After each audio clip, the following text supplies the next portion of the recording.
Hey guys, welcome back to another episode of the Music Den. I'm your host Armando Venditti. Hoping you guys are having a fantastic day, and above all else, that you're indeed looking after yourselves and one another. Ladies and gentlemen, the gang are back, minus one for now. Um, we are going to be having a bit of fun with this episode. We want to welcome you to Concept versus Concept. Um, but before I get into the topic of the concept, I want to welcome back to the channel Sagosh. How's it going, Sagosh? Good, Amanda. Good that you're here. And the one and only Ken Cheshire. How's it going, Ken?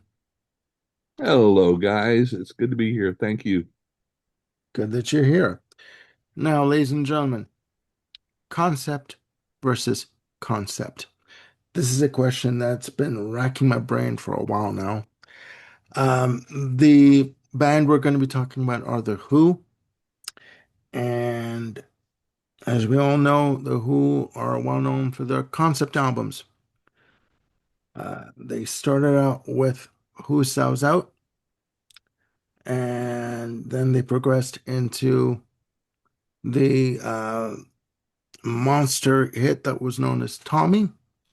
And then a couple of years later, or about 4 years later, sorry, they released Quadrophenia. Now, the reason for this show was I was trying to think of which album between Tommy and Quadrophenia works the best. Now, with regards to the history of this, um, of the release of Tommy. Uh, Pete Townsend, around 1968, was pretty much struggling with how to carry the Who forward. And he was getting, according to him, tired of the 3 minute pop rock song format. So he wanted to try and push the boundaries as to what he could do on record. And he came up with the idea of Tommy. Now, I will give you the background of the release information of Tommy. Tommy Rose released on the 19th of May, 1969, through Track and Decca Records, respectively. Track in the UK, Decca in the US. It was recorded from the 19th of September, 1968 to the 7th of March, 1969. The album was produced by Kit Lambert. And the studio it was recorded at was IBC in Morgan Studios in London. And the singles released from the album were Pinball Wizard, I'm Free, and We're Not Gonna Take It. And also See Me, Feel Me, with the B-side of the overture from Tommy. Now, the album was a bit of a stretch. It was to deal, first of all, the overall playing time of the album is 74 minutes and 44 seconds, so quite a lengthy album and quite uh, a venture to go on in terms of concept ideas. Now, the concept of Tommy is about this boy named Tommy Walker, who basically becomes deaf, dumb, and blind. Now, the story of that is Captain Walker, his father, was believed to have been killed in the war, right, during a mission. He comes home, Captain Walker, and finds that his wife has been with another man, catches him red-handed. Story is that Captain Walker goes into a blind rage and basically kills the man. Tommy sees this. So he and his wife basically say to Tommy, you didn't see it, you didn't hear it, you don't know anything about it. The trauma of the situation was such that Tommy basically went blind, for lack of a better explanation, and mute, was not able to communicate at all. And for the first half of the record, they basically try and find a way to reach Tommy, quote unquote, in terms of to get through to him as to can he come back to them? Can he communicate to them? Can he see again? It's quite the story. The concept of the album would also be turned into a movie in which premiered in 1975 with an all-star cast, basically a musical. Most notably in the movie was Jack Nicholson, Eric Clapton, Tina Turner as the Acid Queen, Elton John for the performance of Pinball Wizard. Now, before I give my opinion of this release, who shall I pick on first? Ken, your Oh, view of this album? yeah. Actually, looking back on it, I think I think my introduction to Tommy was, I think, the film first. I think, Hmm. God, it's 19, yeah, it's early. I think the film came out in, I think, 7 years after the album. I think, but anyway, let's face it, the album is totally bonkers. I mean, the movie is totally bonkers. Um, um, and Tommy, geez, I didn't realize this until much later, um, how well this album is recorded. Um, there's a lot more instrumentation that are kind of lost in the mix unless you're hearing it on a really good system. Hmm. Um, you know, you're right. Townsend was trying to figure out, you know, um, where do we go from here? Before this, they were just basically a singles band, um, with some darn good singles too. Yeah. I may add, and their Kit Lambert was always trying to push Townsend to the next level. Kit Lambert was kind of the was always the voice whispering in Townsend's ear, and so on a previous album, um, Magic Bus, Townsend wrote a piece called "A Quick One While He's Away," Yeah. which is, I think it's like 8 minutes or something, but it's a little mini version, a little mini opera, so to Hmm. speak. Hmm. It's got several sections, and each one the music's different. It tells a linear story, um, and so and Tommy is, I think, it's known as a rock opera, and you got to look at the terminology here of what an opera is. And I think most people think of an opera as the big fat lady with the helmet and the horns, Yeah. singing, yeah, Yeah. Brunhilde. Yeah. Viking. But Yeah, go basically, an on. opera, basically, an opera is a musical in which no part is spoken, everything is sung. There is no spoken dialogue whatsoever. It's not like, The Sound of Music or whatever, where people talk and then they break out in the song. No, an opera is all sung, and that's what Tommy is. And I think that's where this album kind of loses it for me, because the little, minute 38 second, dialogue, extra extra, read all about it, stuff like that. Yeah, the It pinball fits wizard. within the Yeah. format, but it's just like, okay, here we go. So in a way, it's kind of like the little short sections in Pink Floyd's The Wall. It's like, give me a whole song, this little snippet. Mm.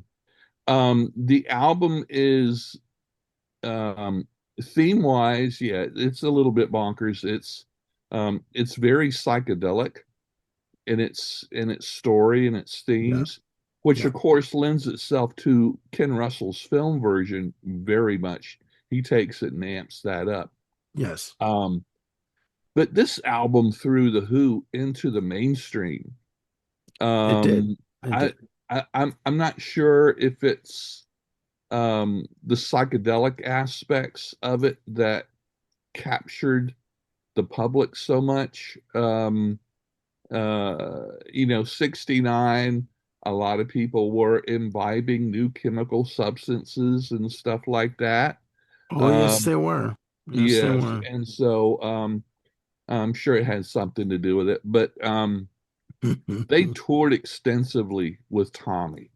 I think one of the best things about this is, especially Roger Daltrey really found his voice while they were touring for this album. One thing I'm not wild about this album is Townsend's vocal style at the time was very low key. You didn't get the big strong vocals and the big screams and stuff like that you would get later on Who's Next and Quadrophenia and after that. Yeah. So and that timid type of singing was good for the singles they were doing before this. But all you got to do is listen to See Me, Feel Me from this album, and then listen to or watch the video of The Who at Woodstock and hear him sing it then. It's night and day. While they were on tour, um, Daltrey figured out, found the strength of that monster voice, Hmm. which would really carry through because after this they released Live at Leeds, which for me is one of the greatest live albums of all time. Yeah. Um, and really hear him just really cut loose from here on. If I can just interject something, ladies and gentlemen, if you can get the reissue double disc version of Live at Leeds, disc two has not the complete performance of Tommy, but 20 out of the 24 tracks from Tommy in order. That's performed that night. It was performed on Valentine's Day, 1970. So if you can get that on Yeah, the double disc version, it's worth it. yeah, it's easy Believe to me. get. Yeah. Believe me. And yeah, and Yes. I don't know, for some reason they when they did perform it live, they didn't do all of the tracks. They left out a few, but okay. Uh I don't know. Tommy, I think it's wonderfully recorded. I think they were a little bit ahead of their time with this, as far as where they were as a band, particularly Roger Daltrey, in his singing. I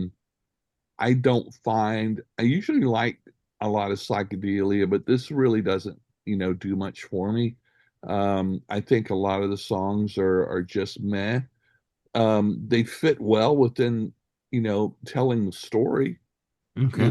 It's got a linear story and everything. And then when you get to the end of it, it's like, okay.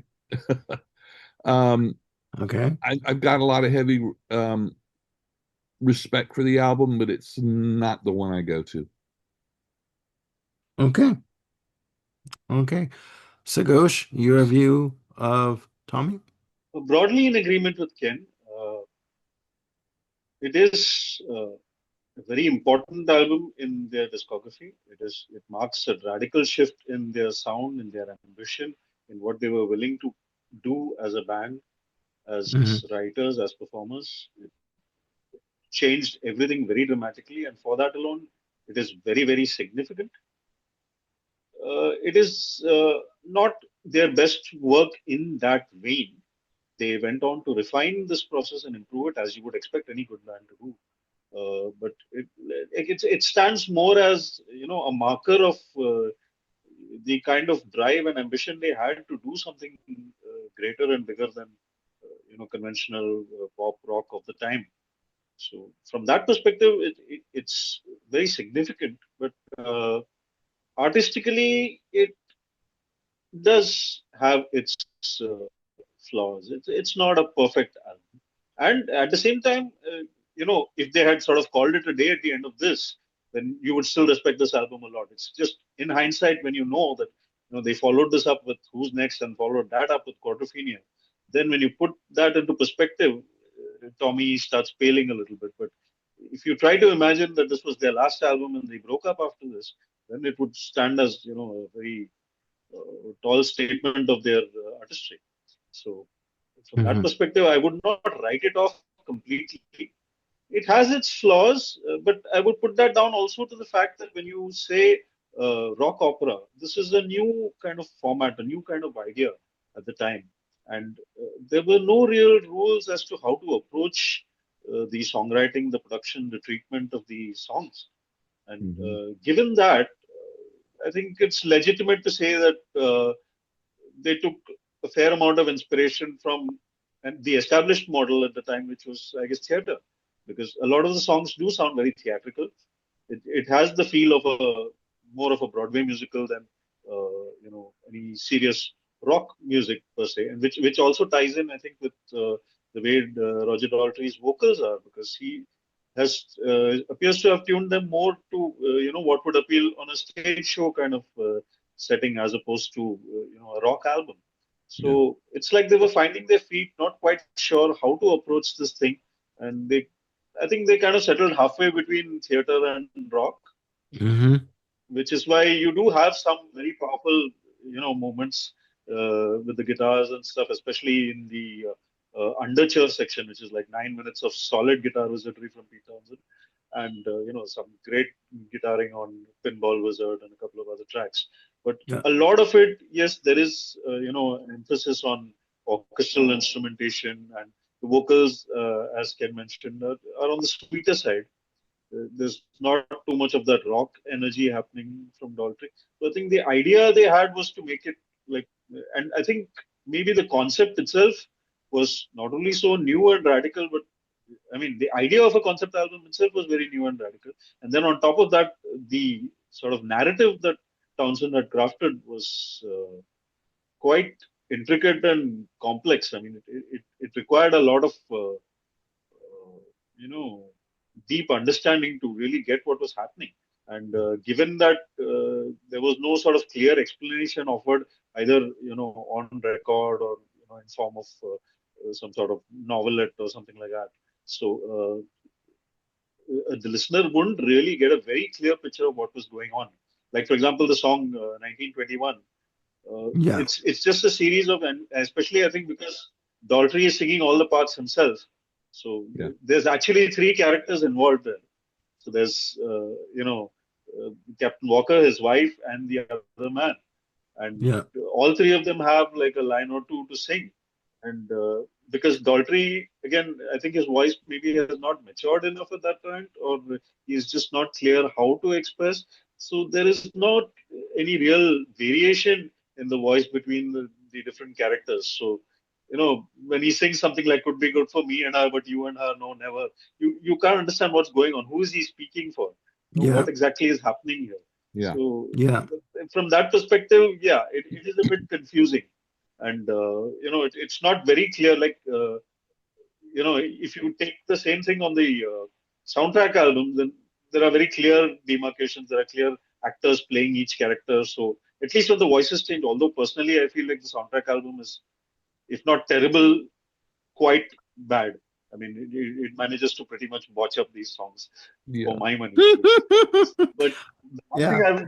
the one thing I will say positive about that is that at least each character is given a different voice, so you can really get a better grasp of what is happening. Yeah. Yeah. Yeah. On the album, that's not quite there, and that, in a sense, might take away a little bit from the appreciation that a listener might have, Yeah. because it's not an easy concept to deal with.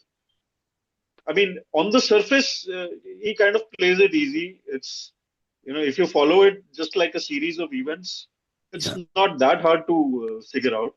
But Yeah. you can get, as the more you listen to the album, the more you get into the deeper meaning of what's going on.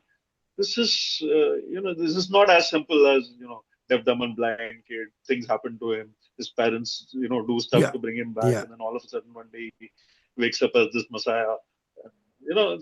That's like, that's sort of the 2-minute highlight version. But Yeah. there's a lot happening deeper. I mean, it talks about trauma, childhood trauma, and how it affects. I mean, the deaf, dumb, and blind is obviously a metaphor here. I mean, he's Yeah. just trying to explain Yeah. what trauma can do to a child, and In the, Yeah. you can be rendered deaf, dumb, and blind for all practical purposes while still being able to have full control of his senses. Yeah. He's numbed in a different way, and that kind of to put that across at that time must have been very hard. Yeah. Full credit to them for even attempting it. Hmm. Hmm. And then it's that it's basically that leads him to become this messiah, because he's sort of denying himself these senses, because by shutting out the world he's also shutting out things that are basically not important, and focusing on the self and focusing on the inside, and Yeah. Yeah. getting to a greater realization. So that does make sense if you look at it in that perspective. I mean, on the surface, it sounds like that dumb and blind boy becomes a messiah. What the hell? But when you read deeper into it, it Yeah. does start to make sense. So Yeah. in that Yeah. way, I think the more you read and the more you dig deeper into the history of this album and what Townsend was trying to do, it definitely increases your appreciation of it. On the Hmm. surface, it might seem okay, and definitely musically, it has its you know weaker portions, the parts which are more geared to theater, as Ken pointed out. Miracle Yeah. Cure. There's a Doctor I've found. These little snippets of, like, they just wanted to make it clear through dialogue, but didn't want actual dialogue. They wanted like a little snippet of a song in there, like "Tommy, Can You Hear Me," which is Yeah. just like a couple of lines repeated over and over. Yeah. But musically, they're not that appealing. You can get the sense of there being filler tracks. Okay. But then the key tracks, the important ones, is whether it's Pinball Wizard or See Me, Feel Me, or They're Not Gonna Take It, Go to the Mirror. These are like key, moments in the narrative. And Townsend has reserved the strongest songwriting for these. And those few songs which are sort of pivotal to the narrative, he really, gives it his all there. That increases your appreciation of the album, even if you don't like every single song. Yeah. Like, the good ones are so good, and they're so, like, key to the to the whole story, that you tend to remember Tommy as the album with these few songs, and those few songs do so much to drive home the narrative, that it Yeah. can, like, give you the complete picture of the album without the little snippets and other things. Hmm. So it's a very strong album in its own right. It's just that, like I said, the whole novelty of the idea, and the fact that they had no precedents to work with, left them maybe feeling a little unsure of how to approach some of the finer nuances, which Yeah. they polished up very well in the subsequent albums, and did a much better job with it. But as a statement, as an artistic concept, as you know, as an a songwriter who had these greater ambitions and managed to put them onto record at a time when it was completely without any precursor, without any. Yeah. I mean, there are Any reference point? Yeah. Yeah. To go by. a lot of online battles fought on which was the first concept album, and somebody will say, "Oh, it was Moody Blues, or it was Pretty Things, Yeah. or whatever." That's Yeah. valid. Those are concept albums, Mhm. but I think Tommy is definitely the first full-fledged rock opera, which had a proper, narrative going through the entire set of songs, and it also created the whole unifying feel by adding repeated motifs and themes throughout the album, Right. which I think was not very much there in the previous concept Yeah. albums. So in that sense, it was truly an opera where you have those kind of repeated themes, especially associated with particular characters or particular scenarios. Like, "See Me, Feel Me" comes up so often. "Listening to You" comes up so often. Yeah.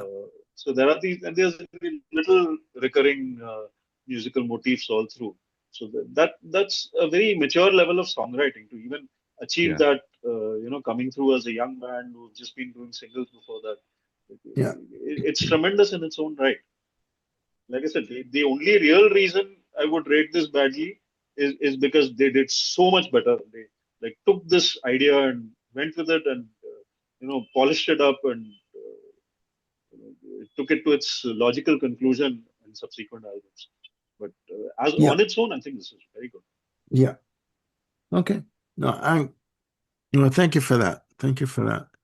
Um, my opinion of this album, first and foremost, I saw The Who in 1989. It was Labor Day weekend, Monday, Labor Day Monday, 1989.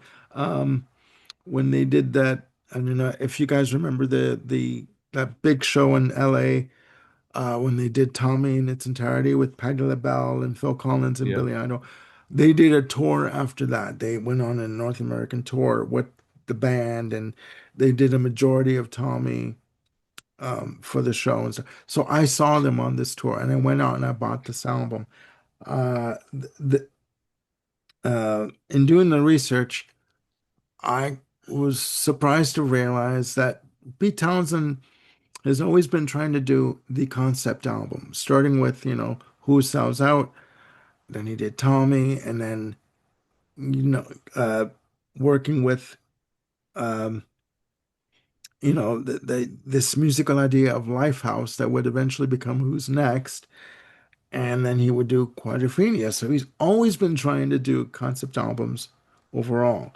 Because again, he always was wanted to push the envelope as to how far he could take the music in terms of concept, arrangements, ideas, etc.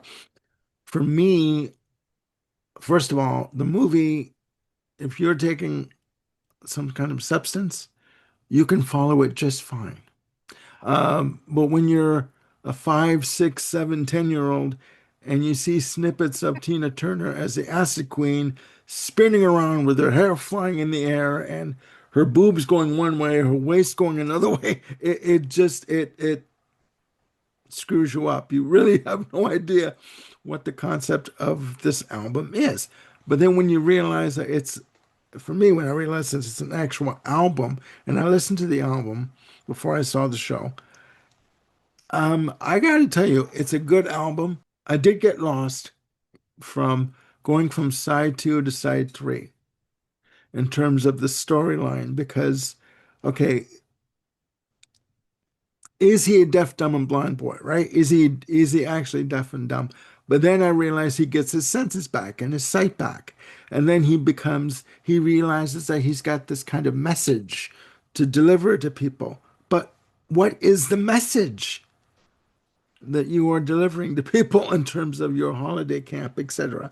I just feel that between side two going into side three, the story does become a bit diluted, in terms of the idea where the character of Tommy thinks of himself as a some type of messiah with a message for people, and it just music notwithstanding, the music is good. I'm not saying the music is bad. The music is really good. I'm just saying that the idea of the concept Mhm. just for me kind of gets diluted from when you go from side two to side three. And I don't, it's just like, and the story between the record and the film, sorry, ladies and gentlemen, is changed because in the story, the mother, wonderfully played by Anne Margaret, you know, and Oliver Reed, the love interest, he kills Captain Walker, and Tommy sees it. And then they tell him, "You didn't see it, you didn't hear it, you don't know nothing, you don't won't say anything. Da, da. Just keep your mouth shut." And then Oliver Reed's character takes up with the mother, and the story goes on from there. And if you realize the story, this boy's been abused by his cousin Kevin, sexually molested by his uncle Ernie, Okay. fiddle about. Okay, I Mhm. take that concept, and that story very seriously. I don't like it. I don't appreciate it, but it is what it is. Um, for me, it gets it gets a little. All these things happen, and he basically, like, being molested, being abused, and he forgives them. Like, he doesn't go after them for what he doesn't mention anything of what happened. I don't get that. I don't understand that. Um, I do think that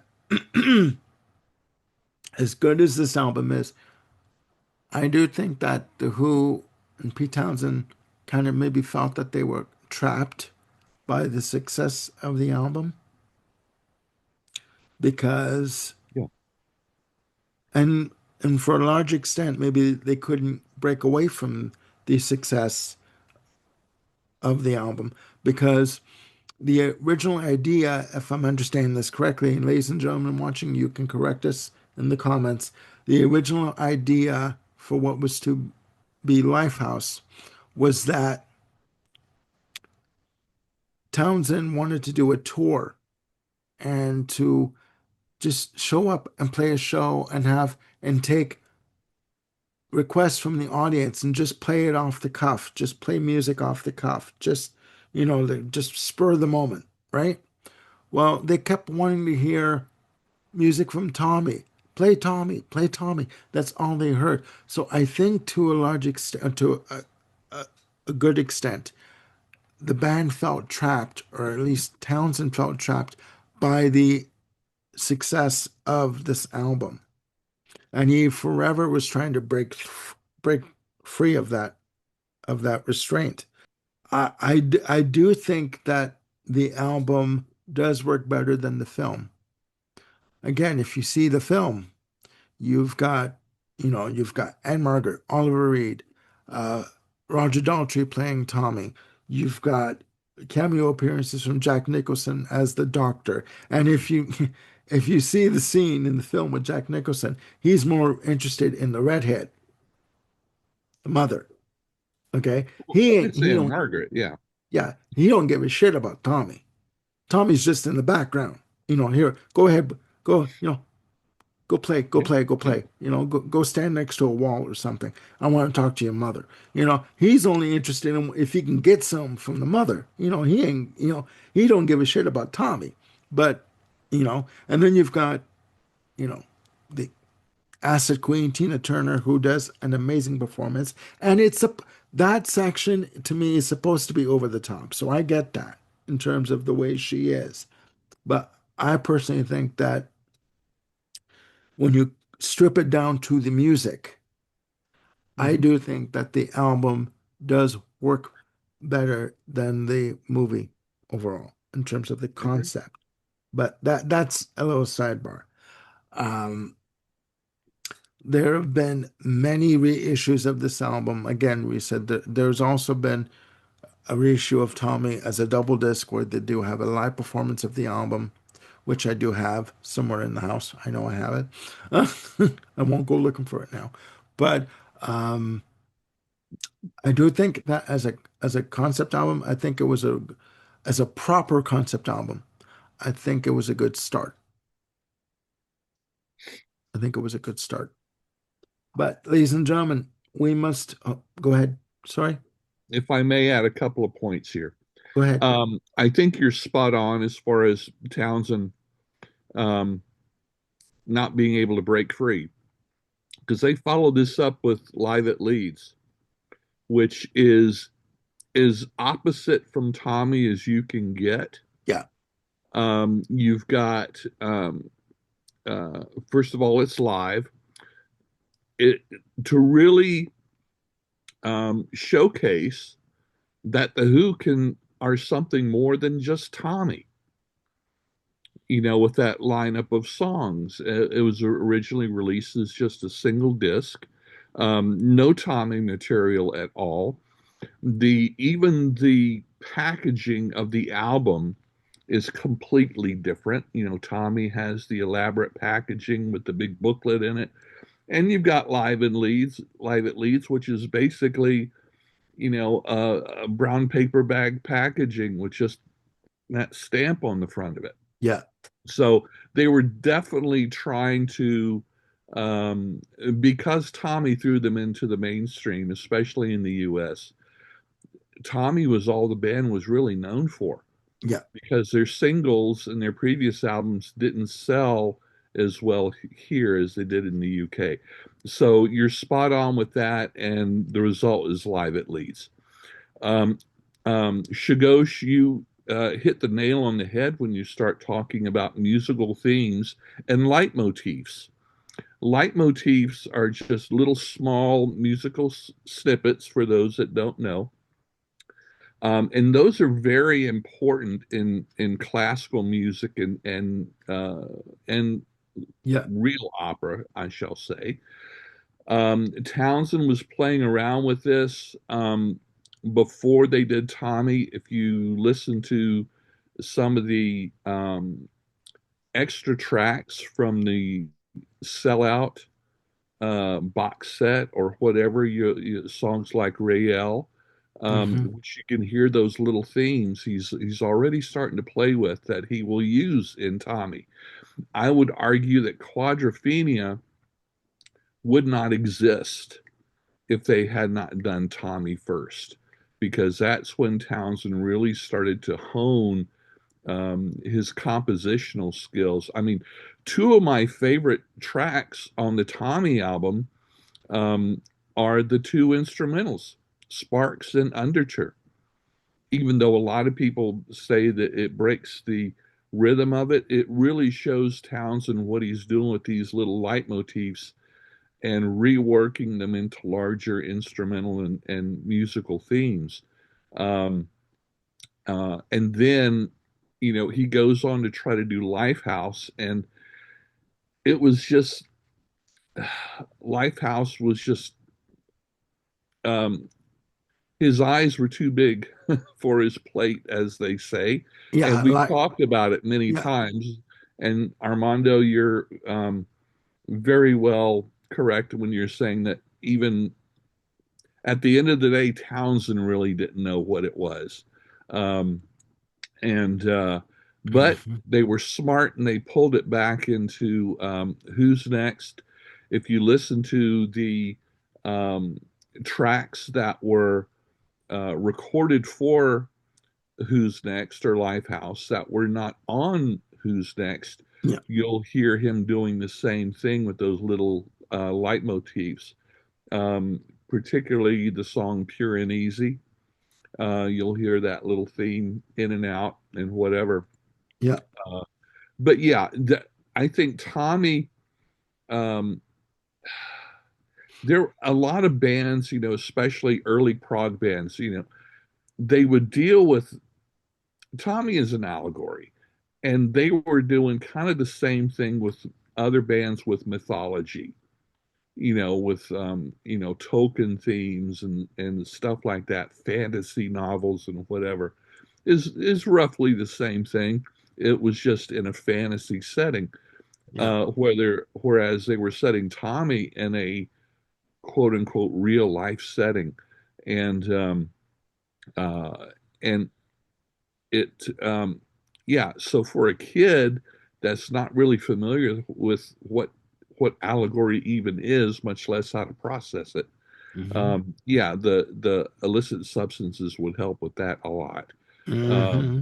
but yeah, it is confusing when you've got Townsend singing three different character parts um, Yeah. on that. But like I say, the movie does have Anne Margaret, so yeah. Yeah. Yeah. But Yeah. anyway, yeah. So both of you, I think, are spot on. Yeah. The Swedish bombshell. And Oh, Margaret. Yes. Yes. Hello. Uh, thank you for that. Again. Uh, ladies and gentlemen, the second album in concept versus concept that we're going to be talking about is the album Quadrophenia. Tommy being the Who's fourth release, Quadrophenia being the Who's sixth release. Quadrophenia released on October 26, 1973 through Track Records in the UK and MCA Records in North America. Recorded from May to June 1972 and May to September 1973. Recorded at Olympic Rampart and Ronnie Lane's Mobile Studio in London. Produced by The Who. released of three singles, 515, Love Reign Over Me, and Real Me. Now,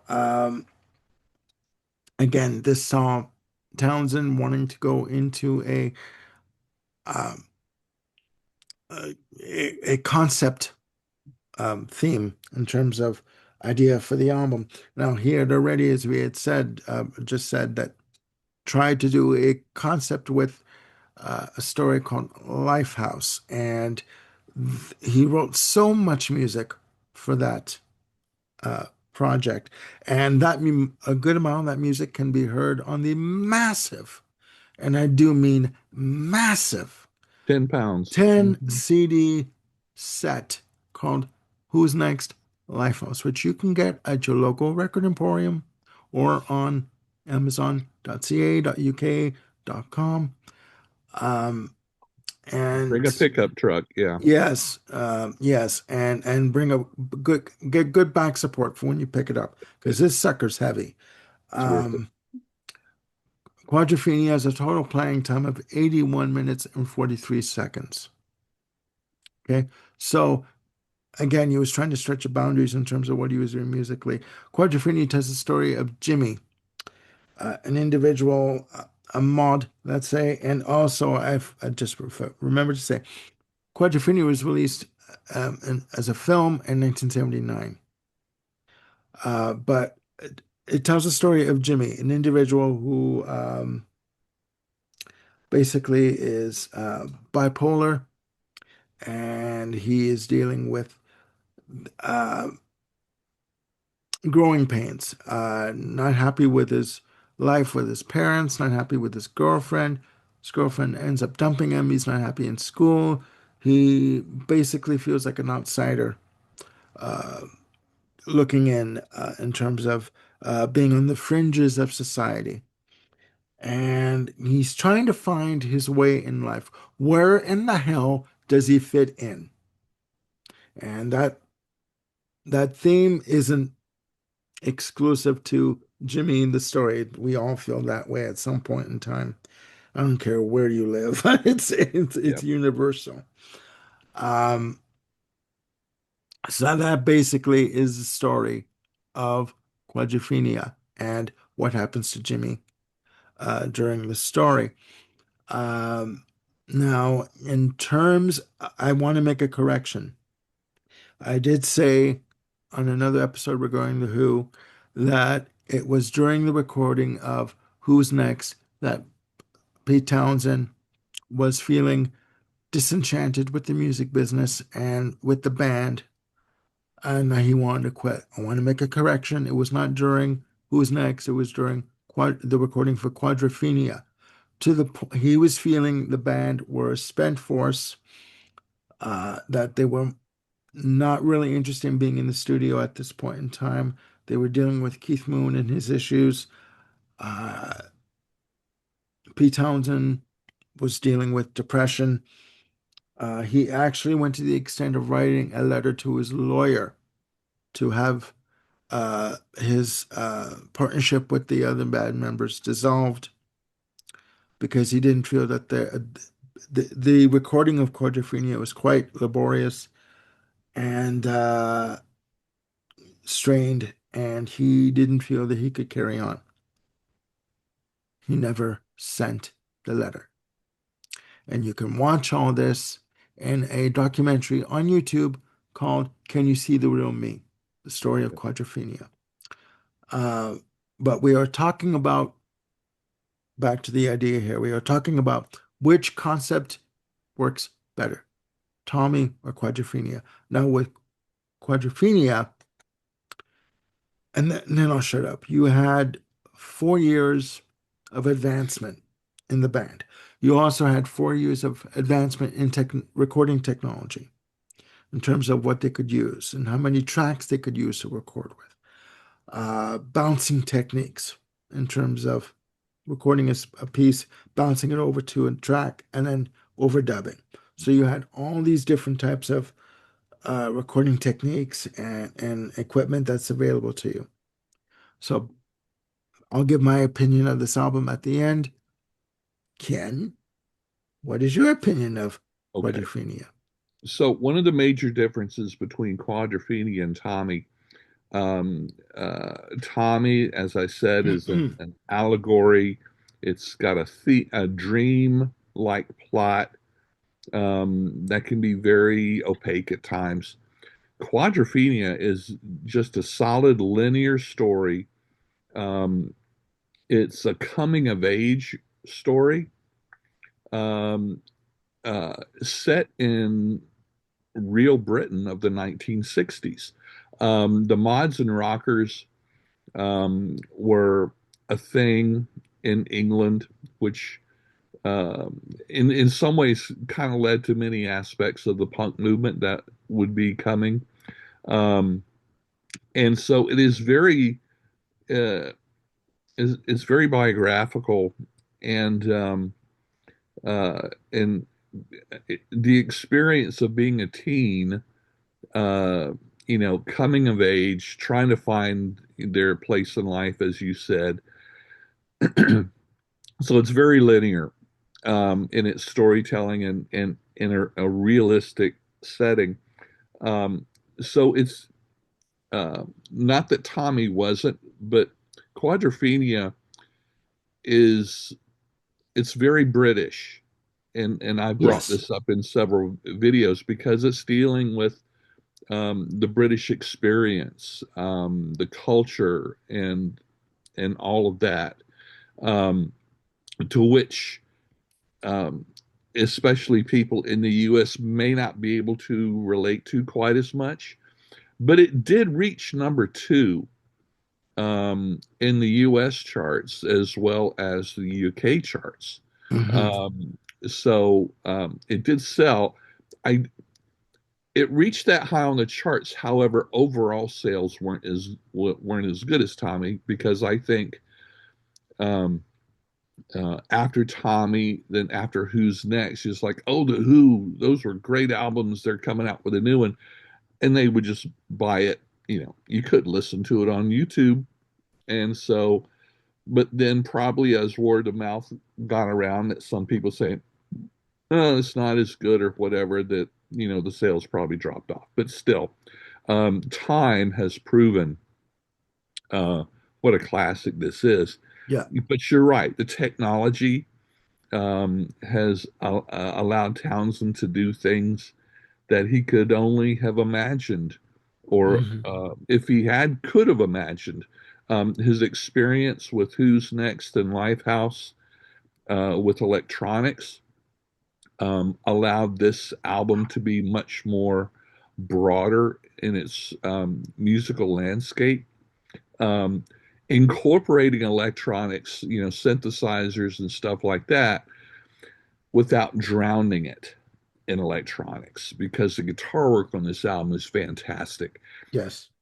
Listening to this, having lived with this album for so long, it always takes me back when I hear you were talking about Townsend's issues with the band. To me, to listen to this album sounds like, they were solid. I mean, to me, this is such a solid album. The playing, Entwistle's brass work on this album is just absolutely unbelievable. 515 Bellboy, all that all that work with horns and dubbing the horns is fantastic. Um, you've got a wonderful Keith Moon actually providing vocals on part of Bellboy. Yeah. It's heartbreaking to listen to, knowing he wasn't going to be around for very much longer, and listening to him sing, and knowing how much Moon relished life, Yeah. um, a little bit too much probably, but nonetheless. Yes. We'll get into that. Yeah. um, so yeah, all these things, but and the film version is very different from Tommy. The film actually tells the story with that. It's not an opera. No. It's not an opera. It's a musical. I would venture to say that Quadrophenia is quite proggy. Um, People argue with me in the comments below. Interesting point. Interesting But point. Go I on. think it is. You know, you're talking about using those themes, those light motifs and whatever. Uh, it has a couple of sections here on this album also that are instrumental. Primarily, uh, the title song, Quadrophenia, I think is wonderful. It really shows what Townsend was had learned from the past and Yeah. using these light motifs and themes. And I just really do love it. But uh, the story and everything is much more down to earth. It's more realistic. I think Grounded. even um, yeah, the technology he was able um, to do more with what it is. The song form, since it's not an opera, you didn't have Townsend playing characters, or at least multiple characters within the same song. Yeah. Now, quadrophenia, quad meaning four. There are four primary themes in this, musical themes, Yeah. and each one is a representation of the member of the band. Yes. Yes. You have Pete's theme, John's theme, Keith's theme, and Yeah. Roger's theme. So Yeah. yeah, throughout the album. Yeah. And it works. It works. I think it just works fantastic. As time goes by, I love this album even more. Yeah. The um, at the time, I remember reading over the decades at the time, and this probably fits in with what you were saying, Armando, about the disunity within the band that particularly Daltrey, because Daltrey and Townsend have always had a history of An uh, adversarial. Yeah. conflict. Yes, Yeah. I that know if I can make, sorry, if I yeah, can make one correction too, another correction. I did say that during the promotion for this album for Quadrophenia, that uh, Roger Daltrey turned up for a rehearsal and he got into an argument with Pete Townsend and he basically decked him. He knocked him out. The story is that they were rehearsing the album, but the crew they had around them, they were supposed to be recording the rehearsal. And Roger Daltrey noticed that they weren't recording any film and he was singing like they were going through the rehearsal for the album for the show on one of the shows. And he basically said to the crew, "Listen, I'm not singing this again. This is hard on my voice. I'm not going to do this over again. Start recording this." So then Townsend got in his face about it, like, what do you mean, whatever. Like, and they started arguing. Well, he went to, according to Daltrey, Townsend went to lower, like, hit him with his guitar over his head, and Daltrey ducked and clocked him with an uppercut. He knocked him on his ass. yeah, Okay, that is the story. I made the mistake, but that is the story. But yes, back to your point, Ken, they've always had an adversarial kind of relationship. yeah, And according to Townsend, you didn't really want to get on Daltrey's bad side. If right, you upset him, there was a problem. So yeah, please continue. I'm sorry. yeah, and uh, particularly on this album, um, I remember reading, and I could be misremembering this, but Daltrey particularly felt like the vocals were not hot enough in the mix, weren't as forward in the mix as he thought it should be. Yeah. Now it has been remixed and remastered since then. I don't have an original copy of the album, so I can't compare. I don't find that the case in this, and particularly Daltrey's vocals and Moon's drums um, just really do shine on this album so much. Um, I just absolutely love it. Yeah, Quadrophenia didn't get the rave reviews from the critics. I keep wanting to go online and read what some of those particular reviews said, but I just never do remember it. But Okay. yeah, but Yeah, it's the music is so strong. Um, uh, it I personally relate to the realism of it. Yeah. Townsend has always been a songwriter that was always champ, um, Champion, championing. Yeah, champion. One more time, the ladies and the gentlemen. I know Champion. Go on.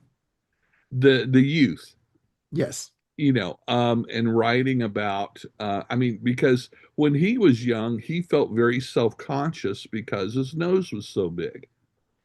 Yeah. Um, And so you've got, those early songs, uh, I'm a boy, and all of those that are dealing with awkward teens.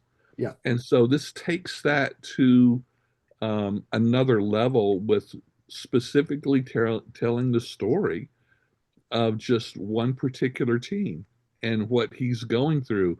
And so I could really see how if you're a teen, you could probably really relate to this album. If you were an adult, it would be nostalgic. You're saying, "Oh no, that's what it was really like." Yeah. Trying to find your place. You're in love with this gorgeous girl, um, but you're spending too much time popping blues and bennies and stuff like that, and she Yeah. dumps you, uh, and Popping whatever. Yeah. yeah, yeah. Right. And I like the way that they leave the ending ambiguous. Yeah.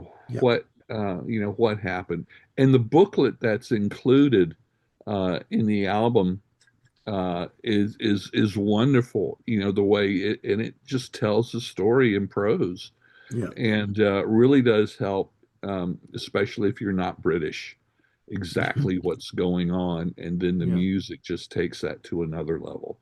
Yeah. um, the musicianship, the music composition, the musicianship, the arrangements on and everything on this is just for me just outstanding. Okay. This along with Who's Next are constantly competing for Number um, one spot. number one as far Yeah. as I can see in the, my mind, because I've been a Who fan since the 70s and Who's Next. That was my entry level. yeah. Yeah. So I can I'm see going the to look shut on up. your face. I can see the look on your face when you talk about this album and who's next. So I know And what you're after saying. all, my very first video with you, Armando, over a year ago, we were Was talking about Who's Next in and the box set. in Lifehouse. Yeah, that's That right. That's ten, right. that 10 pound elephant. Yeah, Yeah, yeah. Come full circle. Thank you very much for absolutely. that, Ken. All right, Sagosh, we've taken up too much of our time, of all of our time. Sorry. What is your opinion on Quadrophenia? Don't need to apologize. What is your opinion on Quadrophenia? For me, this will always have a bit of sentimental attachment. It was the first Who album I ever heard. And I think before that, Really? the only thing I knew of the Who was probably my generation. Oh, geez. I Okay. had no idea. I mean, I had heard of them as a band. I think the only information I had on the Who at that point was something I got from the Guinness Book of World Records of them being like the loudest band ever or something like that. Okay. So I was never a fan of loud music, so that didn't really enthuse me at the time. I was not this, heavy rock kind of guy. So like, okay, that doesn't sound like a band I need to know. But then I don't know, on a whim, one day I was like 17 or something, and I found this tape of Quadrophenia at these used cassette stores down in downtown Mumbai, and I just took a chance on it, and I was not prepared for what happened. Oh, really? Okay. I mean, first of all, this did not really sound like this loudest band ever kind of music. It was much more nuanced than that. Yeah. And I had never, at that point, I had definitely never heard, even though, I was very new to prog and all the creative use of synthesizers that prog made at that time. I don't think I knew much about it at all. But I think I can safely say that even then and now, with all the years of listening behind me, I still rank it as one of the most creative uses of synthesizers ever on record. I mean, whether it's for electronic music or rock or prog or whatever it may be, it is stupendous. There is just no other album that where the synths sound anything similar to Quadrophenia. It, it Mhm. it has this whole atmosphere all of its own, and like Ken said, it doesn't overwhelm anything. It's there. It's an integral part of the music. You can't imagine the music without synthesizers. But at the same time, it doesn't feel like synth-driven music. It's just there. It's just another part of the orchestra, so to speak. Yep. And the album as a whole, the concepts, the themes, very, very relatable at 17. So for me, they will always hold a special place. But I think even without that, even removing that sentimental side of it, for me, I don't think musically or even from a songwriting perspective, from a concept perspective, for the ambition, the vision that Townsend had for Quadrophenia, I don't think he has ever matched it. I mean, for my money, this beats Who's Next. Mhm. I love Who's Next. It is impossible to deny the greatness of Baba O'Reilly behind Blue Eyes, Won't Get Fooled Again. Mhm. Classic tracks, but as an album, Quadrophenia holds the edge because it holds together so well as an album. It is much more cohesive than Who's Next, which stands to reason because Who's Next was the result of a botched concept album, so obviously it won't hold together as well. Yeah. But Quadrophenia, like I said, it just takes all the ideas and the ambition and the vision that created Tommy and pushes everything to 11. Everything is enhanced, improved, uh, more matured, more professional. Everything is several notches higher than Tommy. Yeah. And the biggest thing is the concept itself, because Mhm. in Tommy, like I said, there's a lot of theatrical aspect to it. Quadrophenia does away completely with that. Hmm. I don't think there is anything here that can really be called theater, except maybe that little bit that Keith Moon provides in Bellboy, where he's sort of Yeah. playing the role Yeah. Yeah. with the accent and everything. But other than that, there's no real overdone dramatic kind of stuff here. This is straight ahead rock, and it's rock with a purpose. Yeah. Mhm. And the way it comes together is just astounding. I mean, the biggest thing is that the concept, like in Tommy, the concept mostly just jumped from song to song, talking about things that happen. Okay, in this song, Tommy goes from here to here, or he meets this person, and this thing happens, and this song is about that. It's very, sort of each song is a little vignette that when you put them all together, they form like a series of events. Mhm. Quadrophenia is not really, I mean, ostensibly it is about like each song is about him moving from place to place or things like that, but it's not really about that. The whole album just flows as more as an inner journey that really, I mean, you're not going through events that happen to Jimmy. You're going through thoughts that are flowing through Jimmy's head, and Mhm. that Yeah. makes it all the Yeah. more powerful. Yeah. It's not about things that happen to him. Yes, I mean, he talks about, okay, this happened to me and I went here and I did that. But it's not about that. It's about what he's feeling. It's about these Yeah. confused thoughts that are running through his head and the four-way split personality that he appears to have. Yeah, he And does have. that Yeah. that very fact that you have that kind of a concept to start with, and then you manage to relate it to the four personalities of your band in a very good way. I mean, the way he channelizes those personalities, Mhm. based on what the band members are like, Yeah. he's created some very interesting parallels. And then to give each one of them a musical motif and to blend those musical motifs so perfectly into the rest of the songs. I mean, it's not like there is one proper song dedicated to each motif. Well, okay, Love Rain Over Me is one, but the other themes just sort of come and go in between tracks, and that really gives you a sense of that four-way personality. It's like in every song any personality can show up at any time, and that's Yeah. the way it is, right? When you have Yeah. this kind of mental disorder, any part of your personality can show up at any time, and Yeah. and the way he injects that into the music through these themes, seemingly randomly inserted in different songs where, Jimmy is basically going with this sort of main personality in the song, and then suddenly this other personality sort of, interrupts or interjects. So that really Yeah. is a very unique way of, executing the concept. And it just adds to the brilliance of the album. Song wise, I mean, the writing here is so mature. It, I mean, obviously, it was easy for Townsend to draw on these ideas because it's clearly deeply personal to him, and he grew up in this era. These are all based on his very real and personal observations. So naturally, it would ring very true. But even so, the level of emotion and level of you know just the way he captures that confusion of a boy who's really not sure where he should go or how he should mold his character and how to deal with all these sort of voices in his head that are pulling him in different directions.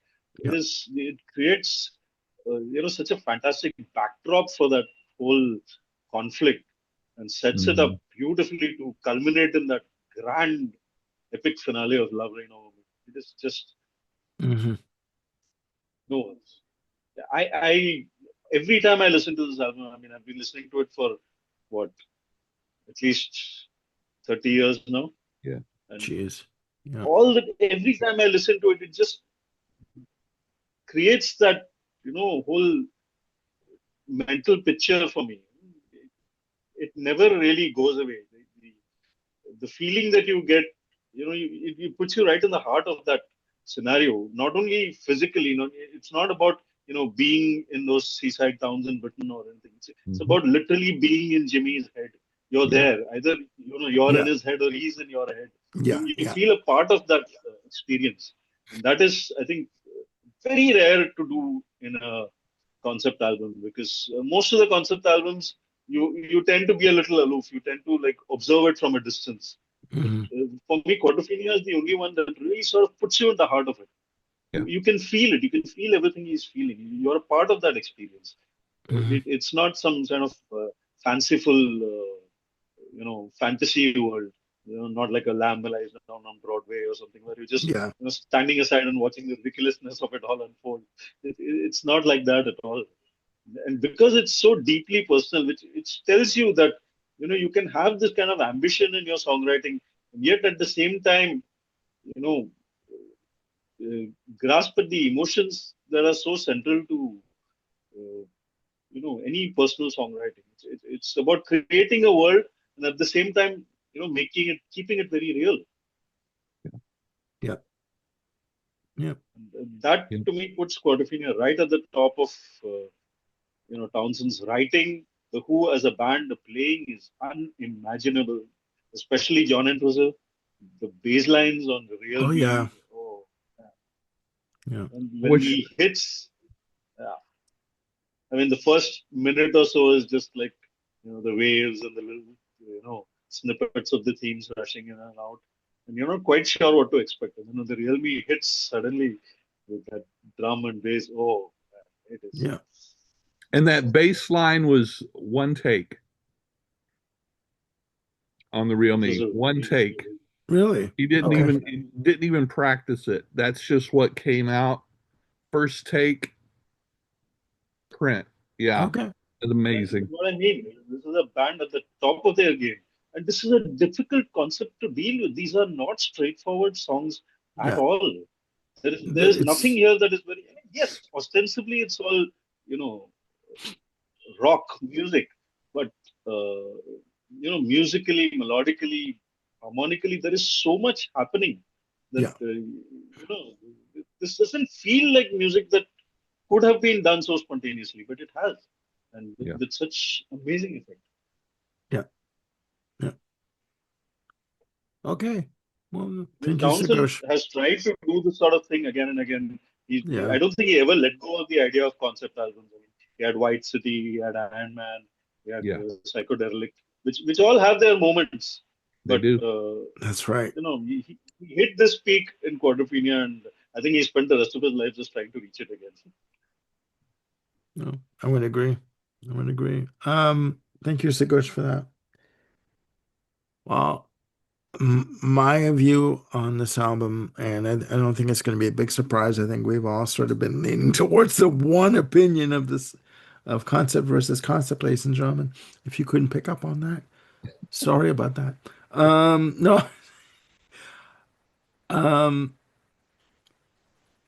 this album for me, I bought it a few years ago, and as per custom with me, I have every intention of listening to it, and it ends up in a pile. I've listened to it recently with the past couple of years. I think this album is simply fan bloody tastic.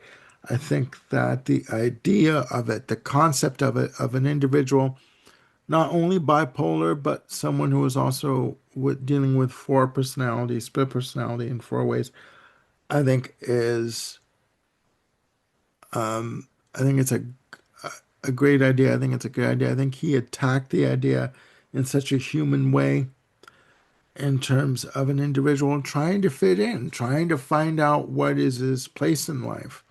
Yes, he's a teenager. Yes, he's still evolving and still growing and changing. But you know what?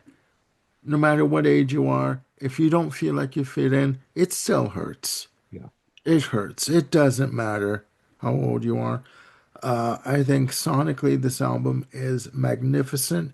The fact that they start out with I Am the Sea, with the sound of the waves crashing on the rocks, and you have the little snippets of the four themes that come in from, Roger, Pete, Keith, and John. I think it's, and to my understanding, there's no other Who album that starts off with this effect of waves crashing on the sea, to my understanding. I may be wrong, and if I am, I'm sure I'm going to be corrected in the comments, but that's what I understood.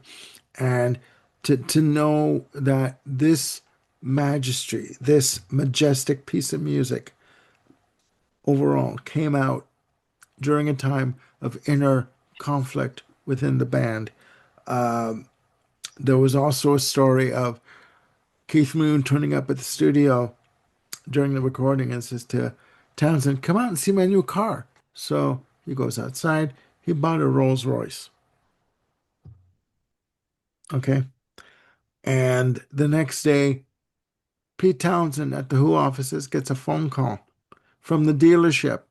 Yes, we were told to call uh, to ask who to charge, for this new car. He wanted Keith Moon wanted the Who to pay for the car, and Pete Townsend said, "We're not paying for the car." Well, yes, you are, because we were told to call here and you need to pay. And he says, "We're not paying for the fucking car. He can pay for it himself. We're not paying for it." Okay. So that was the kind of strife that was going on within the band. Individuals who basically believed that they were allowed certain privileges when they weren't. Just it was that kind of internal conflict that I guess had Townsend dive into the project and just get it done and pour out all of his frustrations and angst and emotion into this project. And ladies and gentlemen, it works. Works. It works on every bloody level. It does. Sonically, musically, thematically, it works. I mean, even there's a point where the character of Jimmy does not feel that he has anywhere to go, anywhere, not to his parents, not to his boss, not to his girlfriend, not to school, where there's a shot of him outside of the Hammersmith in the booklet, outside of the Hammersmithonian, and he sees the Who coming out of the venue, and he's across the street looking at them, or like close by, and he's watching them, and he feels even at that point that his favorite band has sold out, that they've reached the pinnacle, and they're no longer on his level. So he feels that everywhere he goes to, everywhere he turns, every avenue that he goes down is a dead end. We've all felt that way at a certain point in life. And, like that's why to me, this story is more relatable concept wise than Yeah. Tommy. With Tommy, you have this individual, this boy who has suffered a trauma of seeing somebody murdered or killed and develops this blindness and deafness and this walking catatonic state. Hmm. And to realize in the end that it's all psychosomatic, okay, and that he can come out of it. But when he comes out of it, he feels that he's got a message to deliver to people, that he's destined for greatness, and that he was Jim Baker way before Jim Baker was Jim Baker. Do you understand me? Without the Tammy Faye, without Tammy Faye. Well, now But I picture Keith Moon dressed up like Tammy Faye. Thank you, Armando. I don't think he could have supported that much makeup. I don't know. He would have tried. He would have suffocated under the weight of it. I'm just saying. Um, for me, in the idea of concept versus concept, I think we're all in agreement that Quadrophenia, in terms of a concept album, in terms of the story behind it, and in terms of the music that was produced for it and played so wonderfully and immaculately, I think that we're all in agreement that in concept versus concept, that the concept of Quadrophenia surpasses the concept of Tommy hands down, hands Absolutely. down. You know, um, I just and the more I'm with both of you, the more I listen to Quadrophenia, the more I love it. Sure. I cannot get enough of this album. Same me.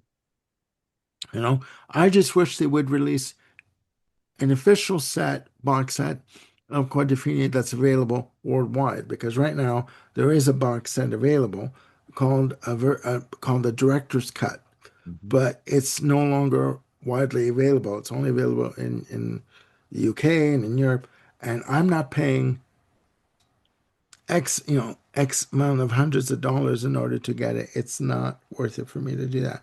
I just wish they would go back, look at the tapes, and redo it properly, remaster it, redo it. Get Steven Wilson to do it. He's doing everything else, Sure. wonderfully so. I'm not Sure. knocking Steven Wilson. Don't anyone ever think that. I am not knocking Steven Wilson. I'm Nope. just saying that he is the man to go to do a proper, full, rich remix of